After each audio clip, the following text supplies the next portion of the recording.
El 25 de mayo de 1910 se cumplen 100 años de la Revolución de Mayo. Es momento de celebraciones y festejos. En este contexto, políticos e intelectuales sostienen que la Argentina es una tierra única y privilegiada. Palabras como grandeza, destino o porvenir se escuchan a menudo en distintos discursos. El presidente José Figueroa Alcorta intenta conseguir rédito político de esta situación. Busca identificar su gobierno con la gesta de los patriotas de 1810. La dirigencia conservadora quiere mostrar que la Argentina es un país ideal, pero no todos ven la realidad de la misma forma. El sistema político se sostiene sobre el fraude electoral y el control de las elecciones. Y cada vez son más las personas que piden cambios. Además, sectores obreros y sindicales endurecen sus reclamos y exigen mejoras en sus condiciones de vida y trabajo, en algunos casos usando la violencia. En un tiempo de desigualdades, contrastes y tensiones sociales, la Argentina se dispone a celebrar los primeros 100 años de su historia.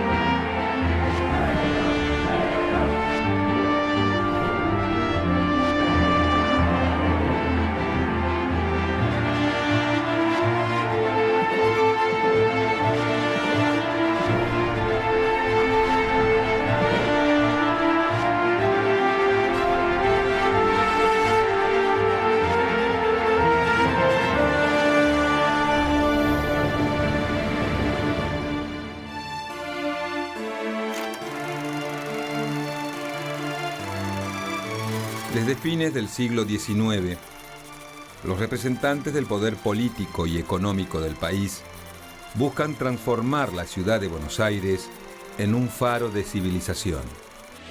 Para eso, se dispone construir nuevos edificios para el Teatro Colón y el Congreso Nacional. Además, se proyecta el Puerto Madero y se traza el Boulevard de Mayo, entre otras obras. El próximo festejo del centenario es una ocasión ideal para avanzar con obras de gran magnitud. De todos modos, los cambios en la fisonomía de la ciudad no solo provienen de las obras públicas. Desde mediados de la década de los 70 del siglo XIX, la llegada de inmigrantes es constante y su presencia no pasa desapercibida. La ciudad crece y se expande. Julio Argentino Roca define Buenos Aires como una provincia de extranjeros. Otros no dudan en calificarla como una cosmópolis. Hacia el final de la primera década del siglo XX, la mitad de los habitantes de Buenos Aires han nacido en otro país. Esto influye en la construcción de una sociedad más compleja y diversa. La idea de ascenso social se arraiga en parte de los nuevos sectores populares que produce la inmigración. Mientras Buenos Aires vive un clima de progreso, se preparan los festejos del centenario de la patria.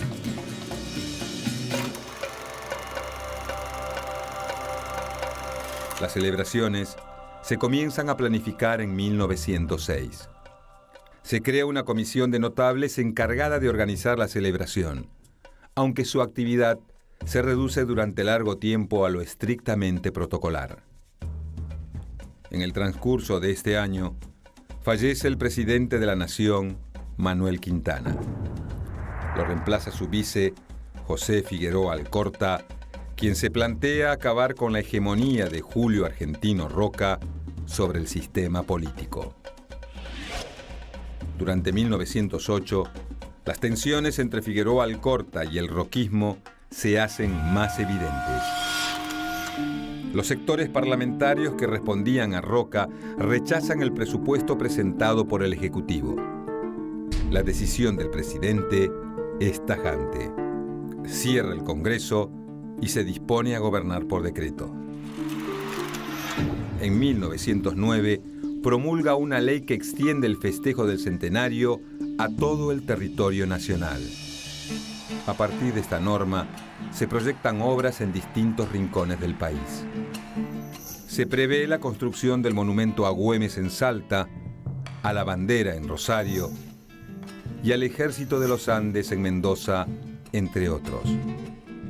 Sin embargo, la mayoría de ellos deberán esperar varios años para ser concluidos.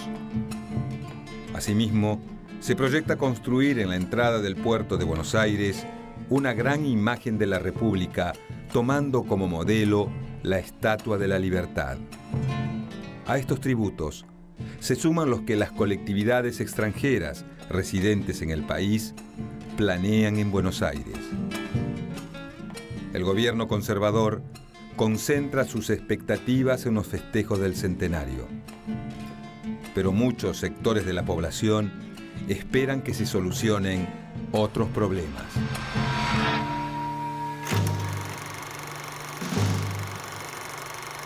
El 13 de mayo se sanciona el estado de sitio en el territorio nacional.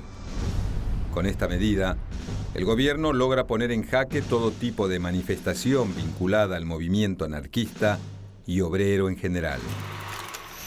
A pesar de las restricciones impuestas, el gobierno le da lugar a otro tipo de acciones provenientes de sectores civiles de la población. Bandas de jóvenes universitarios y miembros del Jockey Club salen a las calles, pero no los motiva festejar el centenario. Con el apoyo policial, atacan las imprentas de los periódicos sácratas La Protesta y La Batalla, así como también la del socialista La Vanguardia. El resto de los diarios comerciales recibe la directriz de no mencionar lo sucedido bajo advertencia de cierre. Lejos de culminar ahí, el raíz de violencia prosigue. Los jóvenes nacionalistas avanzan por el barrio porteño de Once, donde incendian y rompen los comercios de judíos, turcos y armenios, al grito de «Mueran los rusos». Las fuerzas policiales extienden la persecución. Las comisarías y cárceles se ven desbordadas. Se habilita el buque Guardia Nacional para ubicar a la gran cantidad de activistas políticos apresados. En 3 días se detienen a más de 500 personas. El jefe de la policía, Luis de Lepián, consigue agregar a sus fuerzas 900 agentes, 100 bomberos y 90 inspectores. Los civiles que se acercan a colaborar reciben identificaciones en las que se acredita su pertenencia honoraria a la fuerza. El brote nacionalista es fuerte en Buenos Aires. Días antes de estos sucesos, la carpa del circo de Frank Brown, ubicada en la esquina de Córdoba y Florida, comienza a molestar a algunos. El clown británico había firmado un acuerdo con la Comisión del Centenario para brindar espectáculos gratuitos durante los festejos de mayo. Sin embargo, esta decisión comienza a molestar a cierto sector de la prensa. El argumento que se utiliza es que atraer a gente pobre al centro de la ciudad desvirtúa la estética de la celebración. El 5 de mayo, la carpa del circo de Frank Brown aparece incendiada. Los jóvenes de clase alta se adjudican el ataque. Las tensiones sociales y políticas que se viven en el país aumentan a medida que se acerca la fecha del centenario.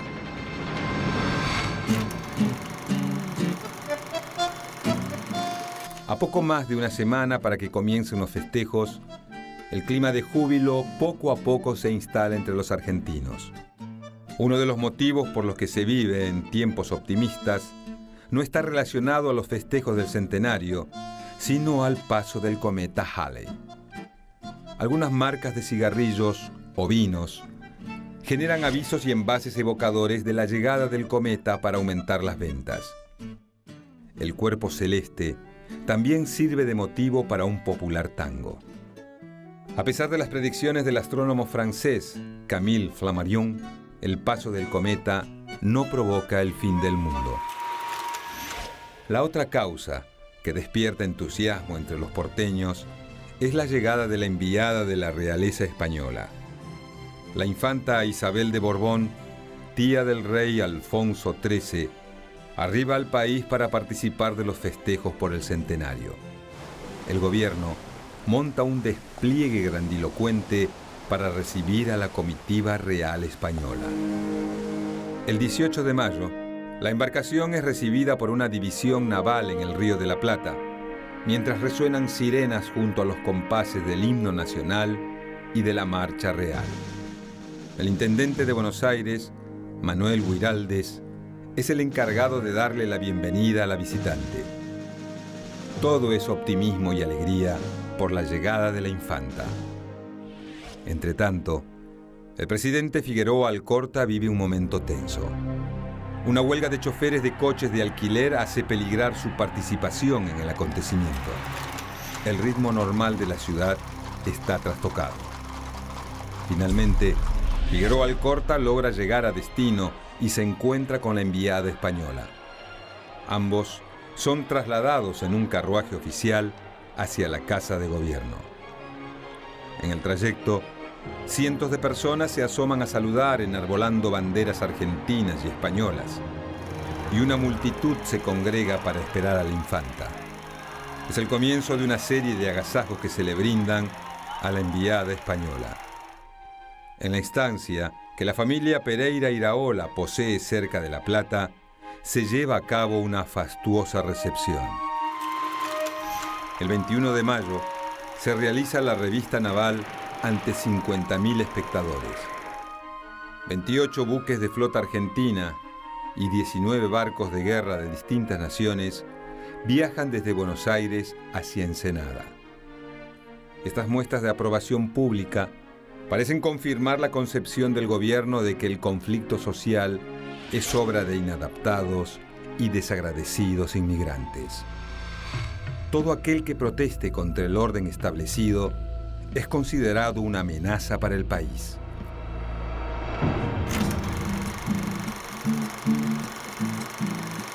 El 23 de mayo de 1910, Buenos Aires se prepara para festejar el aniversario de la Revolución de Mayo. Ese día, el recién inaugurado ferrocarril al Pacífico es utilizado para trasladar al presidente de Chile, Pedro Montt. 10.000 efectivos militares custodian su arribo a la Casa de Gobierno. La llegada de los contingentes oficiales es constante. Alemania envía una importante delegación militar encabezada por el barón von der Goltz, reconocido militar y autor del libro de cabecera del ejército argentino, La Nación en Armas.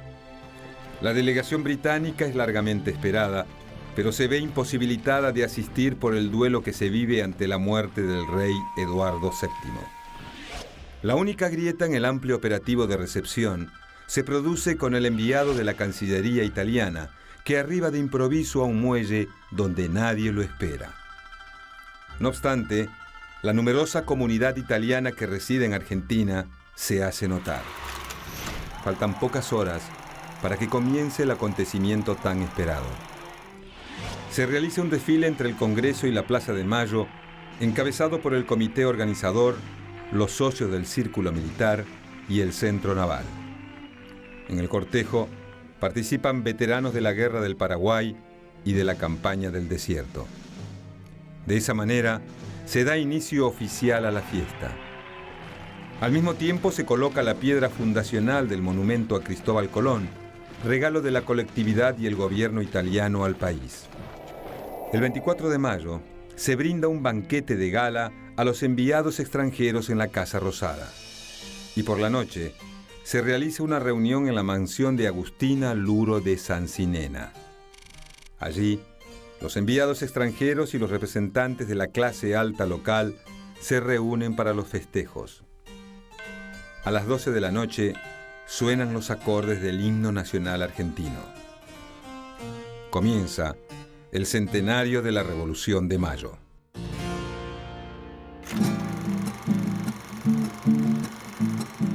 El tan ansiado 25 de mayo por fin ha llegado. Se prevén una gran cantidad de actividades. El festejo central comienza con la formación de 30.000 alumnos de escuelas primarias y secundarias en la zona de la Plaza del Congreso. Luego, las autoridades se trasladan hacia la Catedral Metropolitana, donde se lleva a cabo el tradicional Te Deum, con la presencia de autoridades extranjeras. A pocos metros de allí, frente a la Casa de Gobierno, se monta el palco oficial, donde los principales funcionarios observarán desfilar a las tropas de los 10 países visitantes. A pesar de los intentos del sindicalismo y el anarquismo por denunciar las desigualdades que se viven en el país, gran parte de los porteños asisten a los festejos. Las copas de los árboles de la Plaza de Mayo y hasta el techo de la mismísima Casa de Gobierno son utilizados como gradas por el público. Cerca de las 3 de la tarde, el teniente general Eduardo Racedo se acerca al palco. Solicita la autorización para iniciar el desfile. Los marinos estadounidenses encabezan el paso de los distintos contingentes militares. Tropas de Francia, Italia, Alemania, Japón, del Imperio Austrohúngaro, de Portugal, España, Uruguay y Chile avanzan por las avenidas de Buenos Aires. Cadetes militares de Argentina y Chile transitan juntos como demostración de confraternidad entre los dos países. Luego de 3 horas, el broche final al acto se lo da un nutrido grupo de gauchos que desfilan con sus chinas y sus atavíos impecables.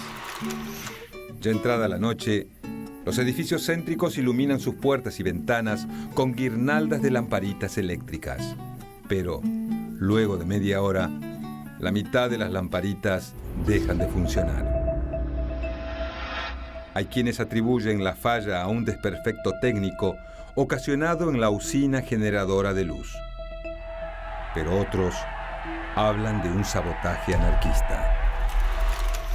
La fiesta refleja las contradicciones de una sociedad compleja.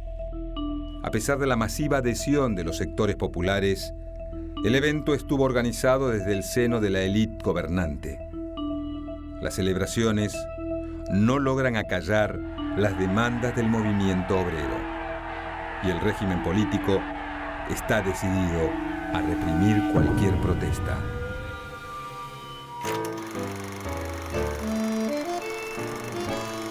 Las secuelas de un fuerte temporal ocurrido en el mes de febrero, sumadas a los conflictos con los trabajadores, impiden la apertura de algunas exposiciones como la dedicada a España.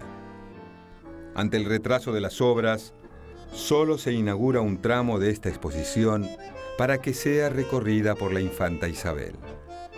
Las demoras también alcanzan a otras muestras. Las dos más visitadas son las de Bellas Artes en la Plaza San Martín y la de Ferrocarriles y Transportes Terrestres. Allí se destacan una réplica de una estación italiana, barcos, aviones y modernos autos europeos. Pero el furor lo causan los globos aerostáticos. La infanta Isabel también visita la exposición ganadera del centenario. El propósito del gobierno es mostrar un país moderno y pujante. Para eso, se montan una serie de ferias dedicadas a distintas temáticas. Abarcan desde avances sanitarios hasta comidas típicas, pasando por maquinaria industrial o agropecuaria, filatelia y postales autografiadas. También se realizan congresos sobre americanismo, antropología, feminismo y antifeminismo, entre otros temas. Dentro de esa enorme gama de actividades, el deporte no queda fuera de los festejos. Se organiza el primer certamen sudamericano de fútbol en el que triunfa la Argentina. A la par de esta variedad de entretenimientos, la conmemoración atrae también a diferentes personalidades del mundo de la cultura y la política mundial. Entre ellos se encuentra el jurista y criminalista italiano Enrico Ferri, el intelectual y político francés Anatole France, el primer ministro del país galo, Georges Clemenceau, así como también el novelista español Vicente Blasco Ibáñez, autor por encargo del gobierno argentino del libro más vendido del momento, La Argentina y sus grandezas. Los visitantes se muestran agradecidos al gobierno y destacan las bondades del país. Sin embargo, hay un hombre que denuncia las desigualdades del sistema político argentino. Se trata del escritor catalán Santiago Rusiñol, quien pasa unos días presos por solidarizarse con los reclusos anarquistas. Tampoco se acopla a la versión oficial del centenario el jurista valenciano Adolfo Posada, que prefiere recorrer un par de conventillos a pocas cuadras de los festejos. Luego de esa experiencia, Posada concluye que hacen falta más políticas sociales intensivas antes que una intervención policial sin contemplaciones. En 1910 el país presenta un escenario social complejo. Nuevos inmigrantes que apuestan a la posibilidad de ascenso social no solo para ellos, sino también para sus hijos. Una clase alta que hace todo lo posible para mantener sus privilegios. Y un sistema político que se sostiene gracias al fraude y que responde a la conflictividad social con violencia y represión.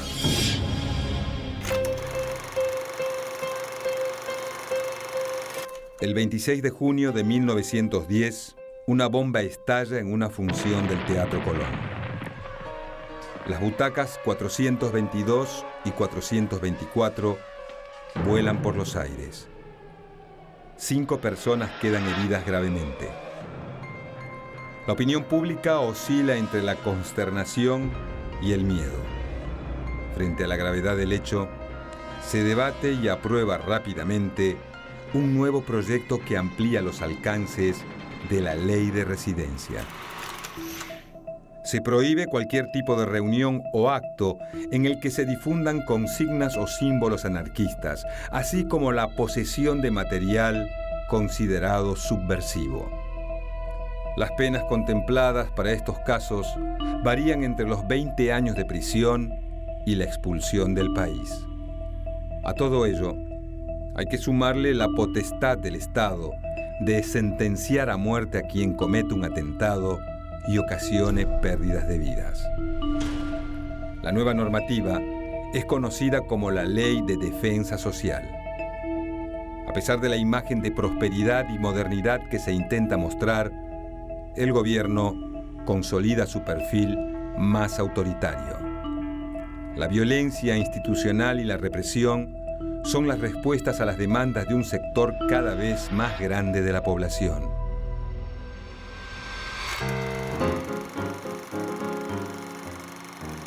El centenario de la patria encuentra a una Argentina que está viviendo un momento muy especial de su historia. La clase dirigente, encabezada por la llamada generación del 80, festeja la construcción de una nación capitalista moderna sustentada en el monopolio del poder político y del avance del modelo económico agroexportador. Pero otros sienten que la fiesta los deja afuera. Miles de personas no consiguen acceder a condiciones dignas de trabajo o vivienda. La fórmula para acallar las protestas implica un severo aparato de persecución institucional. Las celebraciones por los 100 años de la Revolución de Mayo intentan mostrar un país pujante y moderno con la mirada puesta en Europa. Pero, detrás de los ostentosos festejos, hay muchos habitantes que están desamparados. La fiesta del centenario no es para todos. Una férrea censura de prensa, una legislación represiva, la violencia institucional y paraestatal y la declaración del estado de sitio son una clara demostración de que para muchos habitantes del país hay realmente muy poco que festejar.